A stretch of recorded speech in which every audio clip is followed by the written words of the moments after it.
ഈ അടുത്ത കാലത്ത് ഇറങ്ങിയ ഏറ്റവും മികച്ചൊരു ഇന്ത്യൻ പടമാണ് കണ്ണാപ്പി. കണ്ണപ്പ ഒരു సెకండ్ హాఫ్ అయితే నెక్స్ట్ లెవెల్ ఉంది అసలు. హాయ్ ఆల్, దిస్ ఇస్ కాక్ కు కన్నప్ప. നീ വിഷമിക്കാണ്ടി, എനിക്കെന്ത് വിഷമം? എനിക്കൊരു വിഷമമില്ല. வேற லெவல் படம், வேற லெவலுங்க. ரொம்ப நல்லா இருக்கு. மாஸ் சார், ரொம்ப நல்லா இருக்கு. What about the climax? Climax is heart wrenching and it's so good. നീ എന്താ മണ്ടനാണ്? അല്ല സർ, ഞാൻ കള്ളം പറഞ്ഞല്ല. Very nice and Prabhas introduction is good. Especially the Prabhas episode is damn so good. What do you like in the film? Prabhas. Everything is Prabhas.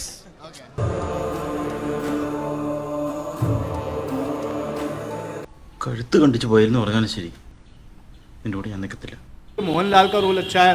Second half, I woke up, I was in second, you know. Sir Lakshmi sir. ഒരുപക്ഷെ അവര് പറയുന്ന മുഴുവൻ സത്യമാണെങ്കിലോ? തെറ്റുപറ്റിയത് ഇയാൾക്കാണെങ്കിൽ open ചെയ്യ്. അല്ല ഒന്നുമില്ല സാറേ. Open ചെയ്യാൻ. സാറേ വേണ്ട സാറേ, വേണ്ട. இன்னும் நெக்ஸ்ட் பாட்டுக்காக எதிர்பார்த்துட்டு இருக்கோம். நல்லா போட்டுருக்காங்க. ഒന്നും നടക്കില്ല. അതുമാത്രം ചോദിക്കരുത്. വിചാരിക്കാതിരിക്കുമ്പോ ഒരു വരവ് വരും. അതാ പതിവ്.